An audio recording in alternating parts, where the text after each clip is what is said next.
الحمد لله نحمده ونستعينه ونستغفره ونؤمن به ونتوكل عليه ونعوذ بالله من شرور أنفسنا ومن سيئات أعمالنا من يهده الله فلا مضل له ومن يضلله فلا هادي له ونشهد أن لا إله إلا الله وحده لا شريك له ونشهد أن سيدنا ومولانا محمدًا عبده ورسوله أما بعد فعن البراء بن عازب رضي الله عنهما قال أمرنا رسول الله صلى الله عليه وسلم بسبع: عيادة المريض واتباع الجنائز وتشميت العاطس ونصر الضعيف وعون المظلوم وإفشاء السلام وإبرار المقسم أو كما قال صلی اللہ علیہ وسلم۔ برادران محترم، عزیز ساتھیوں، زندگی کے بہت سے شعبوں کے آداب کے سلسلے میں بات چل رہی ہے۔ کھانے پینے کے آداب کا ذکر آ گیا، پہننے کے آداب کا ذکر آ گیا۔ ابھی جو حدیث حضرت براء ابن عازب رضی اللہ تعالی عنہما کی پیش کی گئی ہے، اس میں بھی آداب سے متعلق ہی باتیں عرض کی گئی ہیں۔ وہ فرماتے ہیں کہ رسول اللہ صلی اللہ علیہ وسلم نے ہمیں 7 چیزوں کا حکم دیا۔ نمبر 1، عیادت المریض، جب کوئی بیمار ہو جائے تو اس کی عیادت کرنا۔ نمبر 2، اتباع الجنائز، کسی کا انتقال ہو جائے، اس کا جنازہ جا رہا ہو تو اس کے پیچھے پیچھے چلنا۔ تیسرے ہے وتشمیت العاطس، کسی کو چھینک آئے اور چھینکنے والا الحمدللہ کہے تو اس کے جواب میں یرحمک اللہ کہنا۔ چوتھے ہے ونصر الضعیف، کمزور لوگوں کی مدد کرنا۔ پانچویں ہے وعون المظلوم، مظلوم کی مدد کرنا۔ چھٹا ہے افشاء السلام، سلام کو پھیلانا۔ اور ساتواں ہے ابرار المقسم، اگر کوئی آدمی قسم کھا لیتا ہے کسی بات پر تو اس کی قسم کو پوری کرنے میں مدد کرنا۔ یہ 7 چیزوں کا حکم دیا ہے۔ پہلے نمبر پر عیادت المریض، بیمار کی عیادت کرنا، اس کا بھی حکم دیا گیا ہے، اور ایک مسلمان کا دوسرے مسلمان پر حق ہے کہ جب وہ بیمار ہو جائے تو اس کی عیادت کرے۔ اور یہ چیز صرف ہمارے اندر نہیں ہے بلکہ یہ انسانیت کا ایک تقاضا ہے کہ کوئی بیمار ہوتا ہے تو دوسرا آدمی اس سے پوچھتا ہے بھائی کیسے ہو، خیریت ہے، کیا تکلیف ہے۔ یہ تو ہر قوم کے اندر یہ چیز پائی جاتی ہے، آدمی خیر و عافیت دریافت کرتا ہے۔ یہاں پر بھی یہی ہے، ایک مسلمان بھی جب بیمار ہوتا ہے تو اس کے جاننے والے اس سے خیریت دریافت کرتے ہیں، اس کی عیادت کرتے ہیں۔ اب یہ جو عیادت کرنا ہے، یہ اس کا طریقہ کیا ہے، اس کے فضائل کیا ہیں، یہ ہمیں نبی کریم صلی اللہ علیہ وسلم نے بتلایا ہے۔ پہلے نمبر پر آپ نے حکم دیا ہے بیمار کی عیادت کرنے کا۔ ایک مسلمان کا دوسرے مسلمان پر حق ہے کہ جب وہ بیمار ہو جائے تو اس کی عیادت کرے۔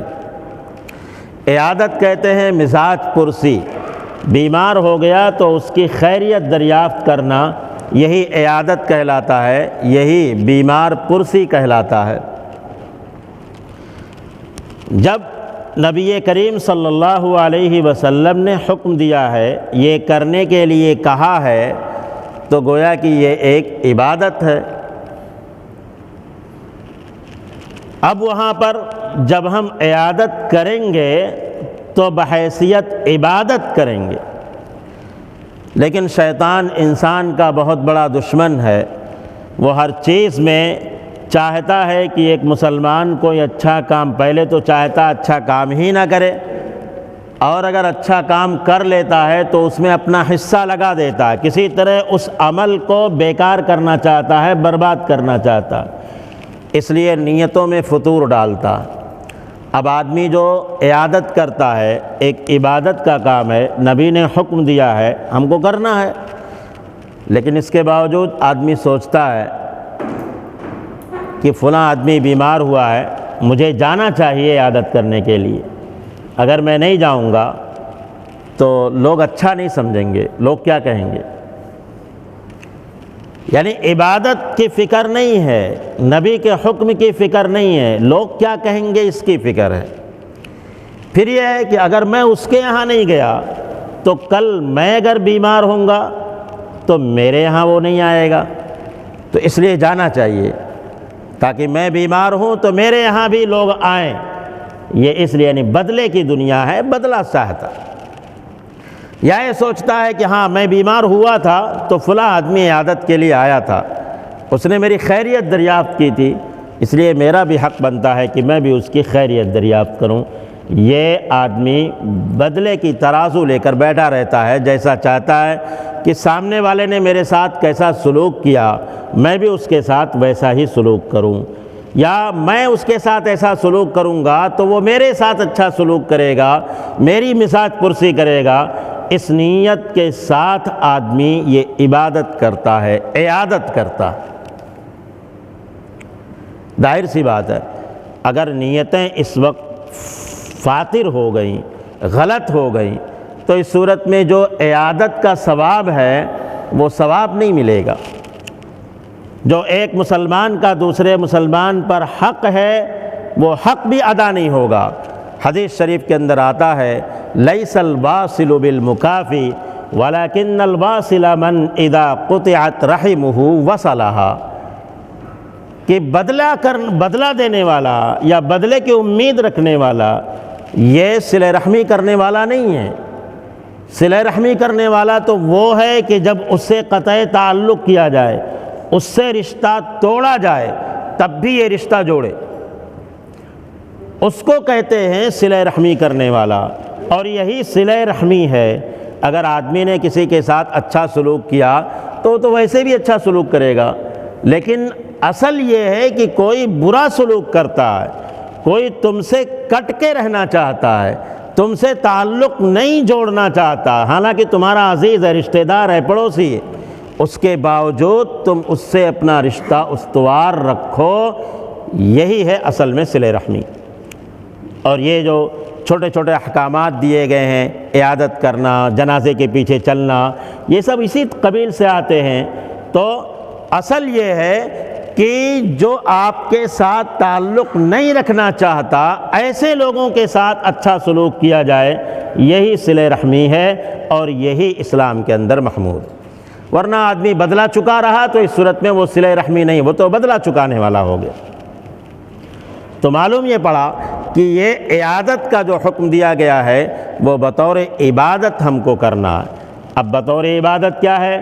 آدمی نماز پڑھنے کے لیے آتا ہے، اب نماز پڑھنے کے لیے یہاں پہ آیا تو وہ یہ نہیں سوچتا ہے کہ ارے میرا پڑوسی نماز پڑھنے کے لیے نہیں آیا تو میں بھی نہیں آؤں گا، یا میرا فلاں رشتہ دار نماز پڑھنے کے لیے نہیں آیا تو میں بھی نہیں آؤں گا، یا میرا فلاں دوست نماز پڑھنے کے لیے نہیں آتا ہے تو میں بھی نہیں آؤں گا۔ یہ آدمی نہیں سوچتا، کیونکہ یہاں تو عبادت کرنے کے لیے آ رہا ہے تو دوسرے کے بارے میں نہیں سوچتا وہ آ رہا کہ نہیں آ رہا۔ بالکل یہی حال عیادت بھی ایک عبادت ہے۔ اب سامنے والے نے میری عیادت کی تھی یا نہیں کی تھی اس سے کوئی فرق نہیں پڑتا، میں اس کی عیادت کرنے کے لیے جاؤں گا، کیونکہ عیادت کرنا بھی ایک عبادت ہے، کسی بیمار کا حال دریافت کرنا بھی عبادت ہے، تو مجھے عبادت کا ثواب ملے گا۔ وہاں آدمی کو یہ نہیں سوچنا چاہیے کہ وہ میری عیادت میں نہیں آیا تھا۔ آپ غور کیجئے حدیث شریف کے اندر اس کا ثواب، حدیث شریف کے اندر آتا ہے ان المسلم اذا عاد اخاہ المسلم لم یزل فی خرفۃ الجنۃ حتی یرجع، کہ مسلمان جب اپنے مسلمان بھائی کی عیادت کرتا ہے تو وہ برابر جنت کے باغیچے میں رہتا ہے جب تک کہ وہ لوٹ آئے۔ بتائیے اتنا بڑا ثواب کہ عیادت کرنے کے لیے گیا تو جب تک عیادت کر رہا ہے تب تک وہ جنت میں ہے، جنت کے باغوں میں۔ اب اگر سامنے والے نے عیادت نہیں کی تو وہ جنت کے باغ میں جانے سے وہ رکا، اب اس کے بدلے سے میں بھی رک جاؤں، یہ تو بہت بڑی حماقت ہے۔ اس لیے آدمی کو عیادت ضرور کرنا چاہیے۔ ایک حدیث شریف کے اندر آتا ہے کہ اگر آدمی صبح کے وقت کسی مریض کی عیادت کرتا ہے تو شام تک 70,000 فرشتے اس کے لیے دعا میں لگ جاتے ہیں، اور جب شام کو کسی مریض کی عیادت کرتا ہے تو صبح تک اس کے لیے دعا میں لگ جاتے ہیں۔ کتنے؟ 70,000 فرشتے آپ کے ایک چھوٹے سے عمل سے۔ آدمی کسی کی عیادت کے لیے جاتا ہے 2 4 5 منٹ 10 منٹ زیادہ سے زیادہ، اتنے کے لیے گیا اور اس کا ثواب کتنا ہے؟ 70,000 فرشتے اس کے لیے دعا کر رہے ہیں۔ اب یہ 70,000 فرشتے جو دعا کر رہے ہیں یہ ایسے تو دعا نہیں کریں گے، اللہ نے ان کو مقرر کیا ہے۔ اب اللہ نے جب خود مقرر کر دیا کہ تم اس کے لیے دعا کرو تو مطلب یہ ہے کہ اللہ تعالیٰ ان کی دعاؤں کو قبول بھی کرے گا، اور پھر اس کے لیے جنت کے اندر محل بن جاتا ہے، باغیچہ بن جاتا ہے۔ اب اتنا بڑا ثواب چھوڑ کر کے آدمی اگر یہ سوچتا ہے کہ فلاں آدمی میرے عیادت کے لیے نہیں آیا تھا تو میں کیوں جاؤں؟ ارے سامنے والے نے اپنا نقصان کیا ہے، 70,000 فرشتوں کی دعاؤں سے محروم رہا، تو اس کا یہ مطلب نہیں کہ آپ بھی اتنی دعاؤں سے محروم رہیے، آپ بھی جنت کے باغیچوں میں جانے سے محروم رہیے۔ بالکل اس کو عبادت سمجھ کر کے کرنا۔ جب عبادت سمجھ کر کے آدمی کرے گا تو پھر یہ نہیں دیکھے گا کہ جس کی میں عیادت کرنے کے لیے جا رہا ہوں وہ چھوٹا ہے یا بڑا، میری بیماری میں وہ آیا تھا یا نہیں آیا تھا، اس نے کبھی خبرگیری کی ہے یا نہیں کی ہے، اس سے کوئی سروکار نہیں۔ آدمی دیکھ رہا فلاں آدمی بیمار ہے تو اس کی خیر و عافیت دریافت کرنی چاہیے۔ اب آدمی خیر و عافیت دریافت کرنے کے لیے جاتا ہے، اس کے بھی آداب بتائے گئے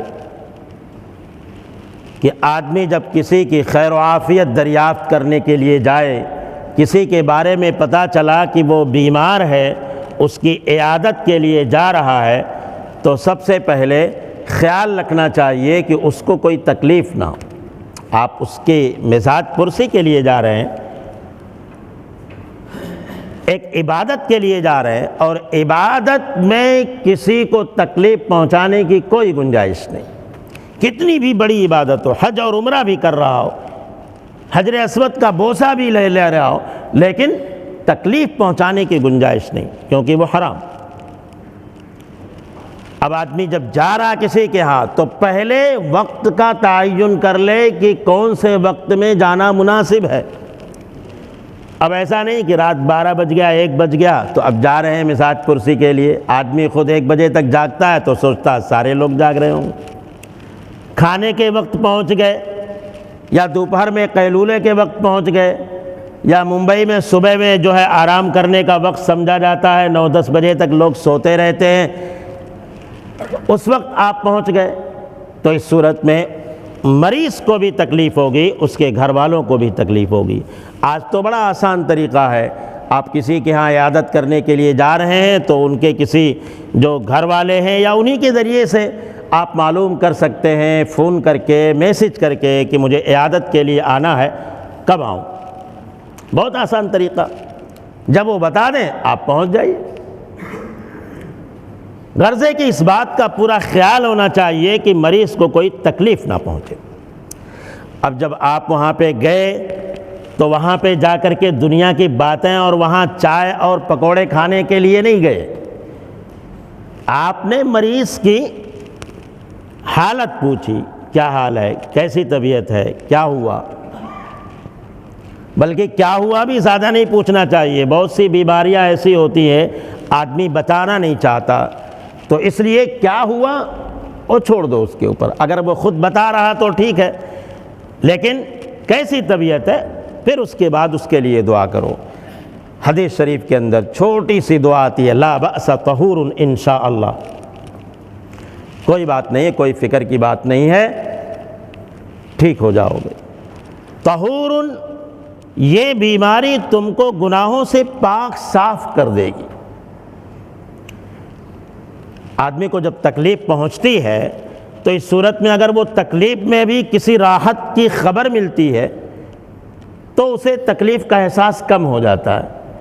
اب یہاں پہ آپ نے اس کو یاد دلا دیا کہ بیمار ہو، بہرحال یہ ایک تکلیف کی چیز ہے، لیکن اس بات کی امید رکھو کہ اس بیماری کی وجہ سے تمہارے سارے گناہ دھل جائیں گے۔ حدیث شریف کے اندر آتا ہے کہ مومن بندے کو اگر کوئی ہلکا سا کانٹا چبھ جاتا یا اس سے بھی کوئی معمولی چیز کو اس کو تکلیف ہوتی ہے تو اس کے گناہ معاف ہوتے ہیں، اس کے درجے بلند ہو جاتے ہیں، یعنی اس کی ہر کل فائدے والی۔ آرام میں ہے تو دنیا کا فائدہ، تکلیف میں ہے تو آخرت کا فائدہ، اس کے سارے گناہ مٹ رہے ہیں اور وہ کہہ رہا ہے انشاءاللہ سارے گناہ آپ کے ختم ہو جائیں گے۔ اب اگر آدمی نے اس بات کو سمجھا تو اس کو تھوڑی ڈھارس بندھے گی۔ بیماری سے شفا یابی کے لیے سب سے اصل چیز اس کی ہمت اور حوصلہ۔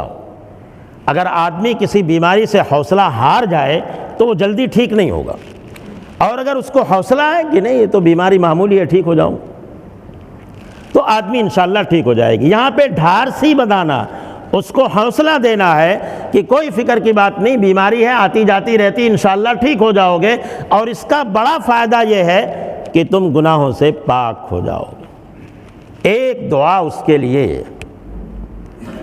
دوسری دعا اگر موقع ہو تو حدیث شریف کے اندر آتا ہے بیمار کی پیشانی پر ہاتھ رکھ کر کے دعا پڑھے، اللہم رب الناس مذہب البأس اشفی انت الشافی لا شافی الا انت شفاء لا یغادر سقما۔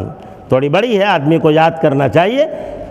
اے اللہ، لوگوں کے تمام لوگوں کے رب جو تکلیفوں کو ہٹا دینے والے ہیں، اس آدمی کو شفا دے دے، کیونکہ شفا دینے والا تو ہی ہے، تیرے علاوہ کوئی شفا دینے والا نہیں، اور ایسی شفا دے کہ بعد میں بیماری نہ آئے۔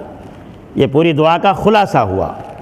یہ آدمی اس کو دعا دے دیا، مقصد کیا ہے؟ اس کی عیادت کرنا، اس کو فائدہ پہنچانا۔ آپ نے جا کر کے وہاں پہ دعا دی۔ آپ یہ تصور کر کے رہیے کہ آپ جنت کے باغیچے میں اس وقت ہیں۔ حدیث شریف کے اندر یہی آیا کہ آپ جنت میں ہیں اس وقت، جب تک کہ آپ لوٹ کر کے نہ آ جائیں۔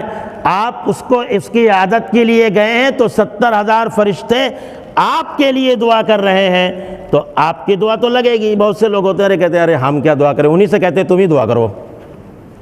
وہ بیچارہ بیمار ہے، اسی سے بولتے ہیں تم ہی دعا کرو، ہم کیا دعا کریں گے۔ نہیں، ہر آدمی اللہ کا بندہ ہے، نیک بندہ ہے، اس کی ہر آدمی کی اللہ سنتا ہے، اس کو دعا دینا چاہیے۔ آدمی نے دعا دے دی، مریض سے بھی دعا کی درخواست کرنی چاہیے، وہ الگ چیز ہے، لیکن آدمی یہ کہتا ہے ارے میں کیا دعا دوں گا، نہیں، یہ تو حدیث کے اندر سب کے لیے آیا، جو بھی جا رہا تو سب مسلمان اللہ کے بندے ہیں، اللہ سب کی سنتا ہے، آپ کی بھی سنے گا۔ یہ نہیں سوچنا چاہیے ارے میری کیا سنے گا، میری کیا دعا۔ یہ گویا کہ اللہ کا تعلق جو آپ سے ہے، آپ اس کی تحقیر کر رہے ہیں، اس کی اہانت کر رہے ہیں۔ آپ کا تعلق اللہ سے کیسا ہے وہ آپ جانیں، لیکن اللہ کا تعلق آپ کے ساتھ بڑا مضبوط رہتا ہے ہمیشہ۔ بس تھوڑی سی آپ تھوڑا سا اشارہ کر دیں، تھوڑے سے لگاؤ کا اظہار کر دیں، بہت بڑھ جاتا، لیکن نہ بھی کریں تو اللہ تعالیٰ اپنا بندہ ہی سمجھتا۔ تو بہرحال آپ نے جا کر کے وہاں پہ ان کے لیے دعا کر دی۔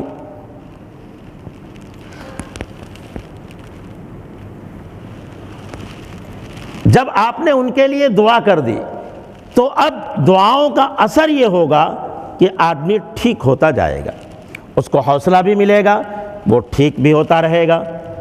اور آپ نے وہاں پہ دعا کی، دعا کرنے کے بعد پھر واپس آ جائیے مختصر وقت کے لیے۔ حدیث شریف کے اندر آتا ہے کہ جب آدمی کسی کی عیادت کرے تو تھوڑا وقت لے، زیادہ نہیں، کیونکہ مریض ہے، بہت سے ہوتے ہیں بیڈ پہ پڑے ہوئے ہیں، اب آدمی کوئی آیا تو پھر وہ پاؤں سمیٹنے لگتے ہیں یا بیٹھنے کی کوشش کرتے ہیں، تکلف کرتے ہیں وہ، حالانکہ بولتے ہیں کہ نہیں کوئی تکلف کی بات نہیں، ٹھیک ہے آپ آرام سے بیٹھیے، وہ اس کا اپنا حق ہے جو وہ ادا کر رہا ہے مریض۔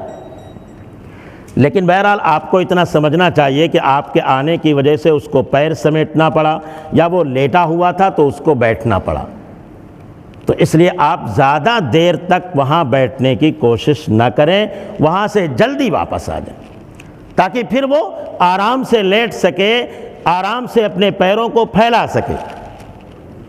بسا اوقات ہوتا آدمی کو گھر والوں کی ضرورت ہوتی ہے، لیکن کوئی باہر کا مہمان بیٹھا ہوا گھر میں کسی کو بلا نہیں سکتا، بہت سارے مسائل ہوتے ہیں، اس لیے آدمی کو زیادہ دیر تک عیادت نہیں کرنا چاہیے۔ حضرت عبداللہ ابن مبارک رحمۃ اللہ علیہ کا واقعہ ہے، بہت بڑے محدث، صوفی، بزرگ، فقیہ، یعنی اپنے زمانے کے بہت بڑے ولی گزرے ہیں۔ وہ بیمار ہو گئے، تو بیمار جب ہو گئے تو ظاہر سی بات ہے ان کا ہر جگہ چرچا تھا، تو عیادت کرنے والوں کا بھی تانتا بدھا ہوا تھا، لوگ آ رہے ہیں خیر و خیریت پوچھ کر کے جا رہے ہیں۔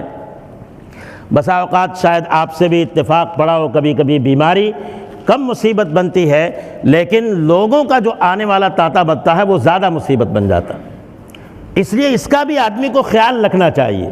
تو بہرحال کافی لوگ ان کے ہاں آ رہے ہیں، خیر جو آ رہا وہ چلا جا رہا، ایک صاحب ہیں بیٹھ گئے، اب وہ جانے کا نام ہی نہیں لے رہے ہیں اور ادھر ادھر کی باتوں میں لگے ہوئے۔ اب یہ سوچ رہے ہیں کہ یہ کسی طرح جائیں لیکن وہ جا ہی نہیں رہے ہیں، تو انہوں نے کہا بیماری تو تھی ہی لیکن یہ عیادت کرنے والوں نے بہت پریشانی کر لی، کوئی وقت نہیں دیکھتے ہیں، جب چاہتے ہیں چلے آتے ہیں اور پھر دیر تک بیٹھے رہتے ہیں۔ ان کو بتا بھی دیا کہ آپ کے لیے ہی بول رہا ہوں، لیکن وہ سمجھے نہیں بیچارے۔ تو انہوں نے کہا حضرت ہاں واقعی آپ کو اس سے تکلیف ہو رہی ہوگی، آپ اگر کہیں تو میں دروازہ بند کر دوں تاکہ کوئی عیادت کرنے والا نہ آئے۔ اس پہ بھی وہ نہیں سمجھے، تو انہوں نے کہا دروازہ بند کر دو لیکن باہر سے جا کے بند کرو۔ تو بسا اوقات آدمی کو یہ بولنا پڑتا ہے کہ آپ چلے جاؤ یہاں سے، کیونکہ اگر مریض کو تکلیف ہو رہی ہے تو اس کو بولنے کا حق ہے، ٹھیک ہے آپ چلے جائیے، اور اس سے آدمی کو برا بھی نہیں ماننا چاہیے۔ تو بہرحال کم سے کم وقت اس میں لینا چاہیے۔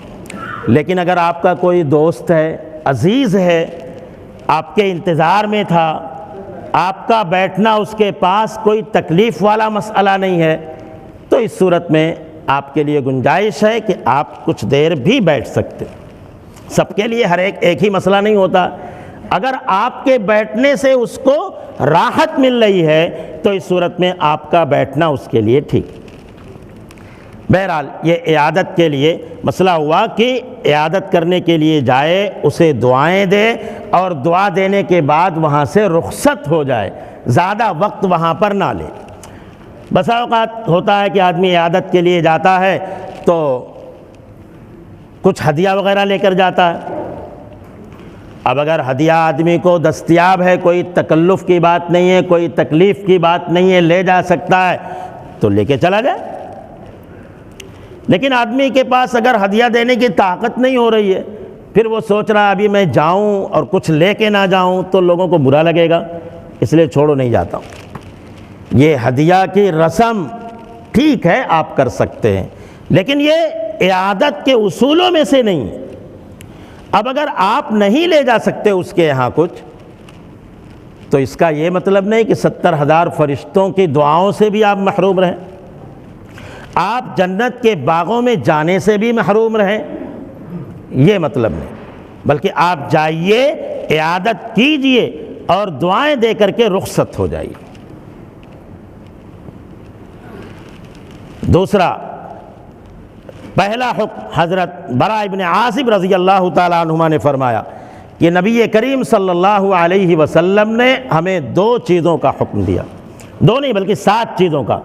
ایک، عیادت المریض، دوسرا ہے اتباع الجنائز، جب کسی کا انتقال ہو جائے، جنازہ جا رہا ہے تو اس کے پیچھے پیچھے چلنا۔ یہ بھی ایک مسلمان کا دوسرے مسلمان پر حق ہے کہ جب کسی کا انتقال ہو جائے تو اس کے جنازے میں شریک ہو۔ حدیث شریف کے اندر آتا ہے کہ جو شخص کسی جنازے میں شریک ہوا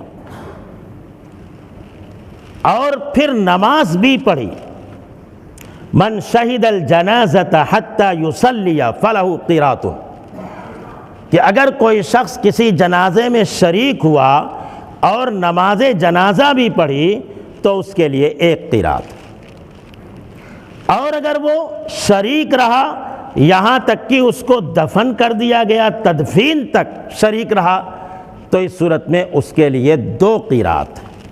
صحابہ نے پوچھا اے اللہ کے رسول یہ قیراط کیا چیز ہے؟ تو آپ نے فرمایا مثل الجبلین العظیمین، 2 بڑے پہاڑوں کے برابر۔ اب 2 بڑے پہاڑوں کے برابر ان کو ثواب ملے گا۔ اب بتائیے اتنا بڑا ثواب کہ جنازے میں شریک۔ حدیث شریف کے اندر آتا ہے جنازے کے پیچھے چلنا، اس لیے اس بات کا اہتمام ہونا چاہیے کہ جنازے سے آگے نہ ہونے پائے۔ بسا اوقات جنازہ جب اٹھایا جاتا ہے تو اس میں آدمی آگے کی طرف سے جاتا، غلط طریقہ، پیچھے سے آنا چاہیے۔